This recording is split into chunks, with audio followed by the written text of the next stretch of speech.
So, here we are. Shake number 2. I'm going to call them shakes. It's the first word that comes into my mind and I keep trying to stop myself. So it's a shake. Yeah, it's not a delicious, tasty shake, but there we go, we can shake it. And now I've mixed that up, so that's been sat for a while. It's obviously separated a bit. I'll mix that up with my wooden spoon when I drink it, but I'm not going to drink it just yet. Talk a little bit about if anybody's done any fasting or if anybody's done any cleansing. I've done several of these bentonite and psyllium clay cleanses, fasts, whatever you want to call them. The only other thing, I'm drinking a lot of water, obviously, and I will have, the odd herbal tea, a peppermint tea, or just something so you've got some flavour. But there's nothing, there's no solids going into me. I'm not having fruit juice, or anything like that. So it's water, bentonite clay, peppermint tea. You might squeeze a bit of lemon into some hot water, things like that, just to give the taste buds something to go on. But anybody who's done any fasting will know that it can be a very emotional experience. There was a really interesting article, I'll try and find it and link to it. It was in the Scientific American that I saw it anyway, and it was talking about a second brain, which they said wasn't a good term, but they were using it. Basically, scientists found a massive nerve bundle attached to our gut, the digestive system. I'm not exactly sure which part, whether it was the stomach or probably the intestines at some point, but anyway, or maybe all of it. And obviously they assumed, that makes sense. The brain will be sending information to that and it'll be controlling the gut. But actually what it turned out was the case, surprisingly, it was the other way around. The gut was sending enormous amounts of information back to the brain. And we know this, comfort eating. What do? You're feeling down, you're pissed off, you've had an argument or whatever, you've read something that's wound you up, somebody's trolling you. There's a multitude of things these days that can wind you up, aren't there? And I certainly allow myself to be wound up by a lot of them. And what do? We don't go, do you know what, I'm going to go and have a lovely salad. No, we don't do that, do we? Whilst that may be good for us, healthy and beneficial, it doesn't make us feel good the way that, say, a big piece of chocolate cake does. Fat and sugar. You know what I mean? Oh, the irony, thanks God, that all the stuff which tastes really like, oh my God. I'm not saying healthy food can't be delicious and isn't delicious. I'm just saying, and anybody that tries to deny it, that a carrot is going to make you feel as good as a blueberry muffin, just for example, off the top of my head. Yeah. And certainly over these periods when I've done the longer, 5 days, the longest I've done, I have found, for no apparent reason, myself becoming very emotional, crying, or becoming agitated, and you think, what, over nothing, over, something happens, I don't know, you trip on something on the floor and you burst into tears about it, or go, or maybe it's just me, but I don't think it is. And if you want the full spiritual benefit, I guess what you should be doing when you're doing these cleanses or fasts is also cleansing the mind, removing yourself from, certainly, these days, social media, but media in general, television, advertising, all of this stuff, which is just sending the brain around in like a whirlpool on fast spin, and that's not healthy, folks. We're monkeys, apes, okay? We're designed to be swinging around in trees and eating and being lazy and gorging when we can get stuff, and then not eating a lot because we haven't got a lot and we can't get a lot. We're not designed for constant, incessant mental stimulation. That's not what we are, but it's what we've evolved, if you want to call it that, or the world has evolved to provide us with. And we love it, don't we? I do. I can't help myself. Wake up in the morning, think, oh, what am I going to do? I think, oh, I feel quite good, I feel fine. Click, tablet, 5 minutes reading the news, and I'm stressed to fuck.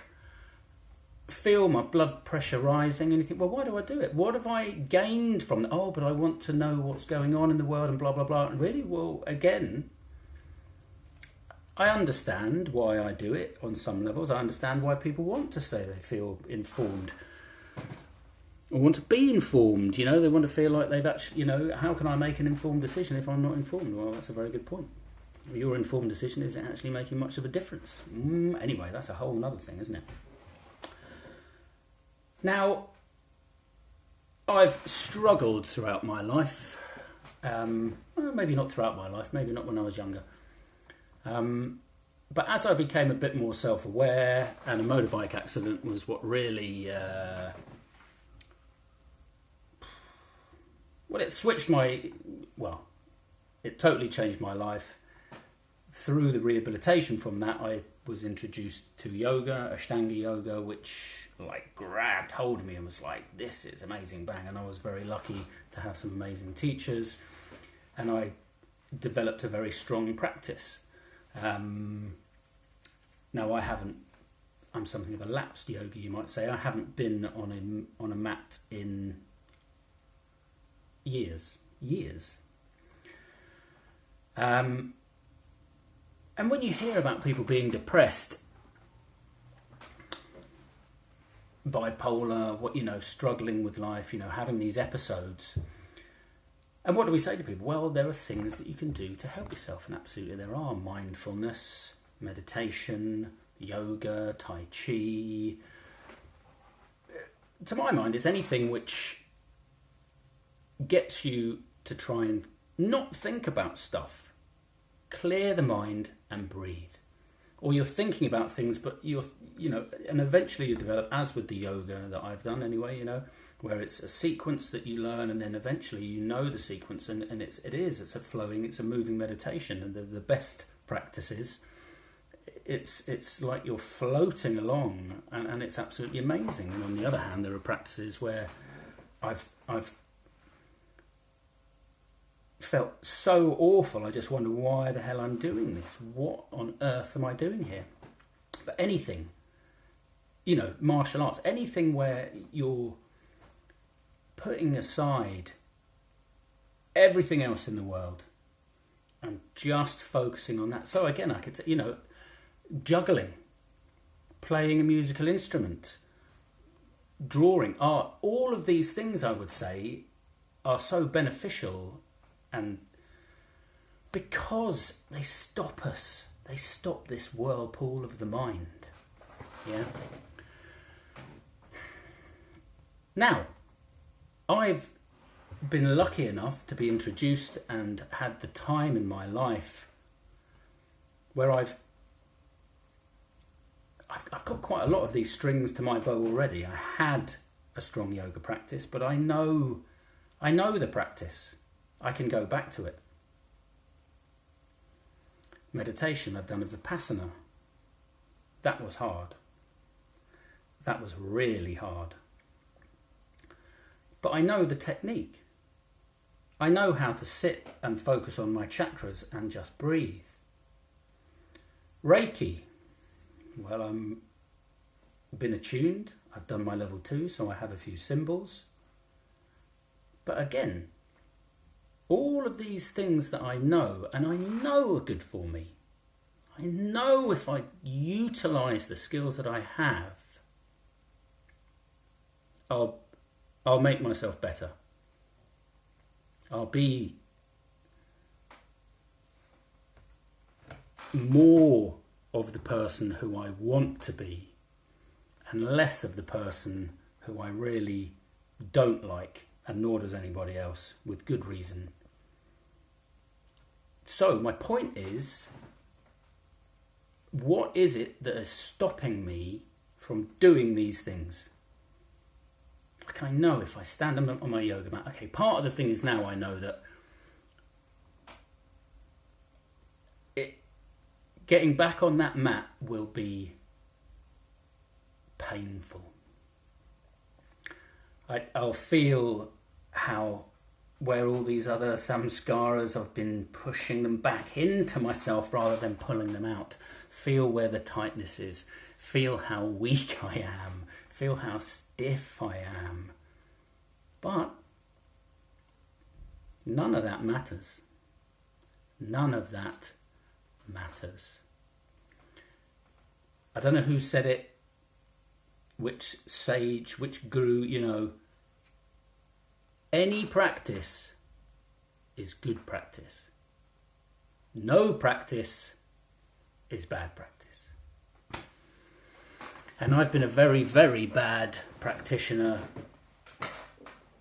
lapsed yogi. Now I can make all sorts of excuses, arguments about why I haven't done it. Oh, blum, blum, blum, blum, blum. Oh, I'm depressed. Oh, I hate my life. Oh, my job's crap. Oh, my boss. Oh, the politics. Oh, this and that and this and that and this and that. And whilst those things, may not be great and may not be enjoyable and may not be as you like them or I like them,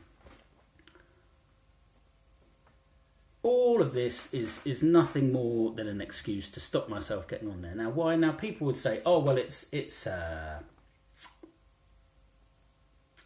ego.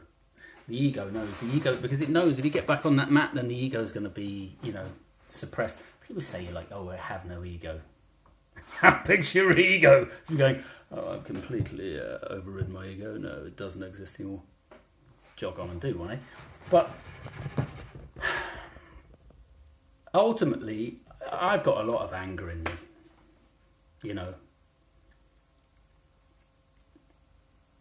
I can be a very angry man, a very unpleasantly angry arsehole man. I don't think it would be too far away to say, old Bricktop, yeah? Quite similar to him in that I'm a horrible cunt when I'm allowing myself to be controlled by my emotions. And when I don't do the things which stop my brain whizzing around, that's who I am. That's how I am. Not all the time, but when something happens where normally you should just go, "Oh, that's so annoying." Or maybe not even that, but you would, "Oh, it's so annoying."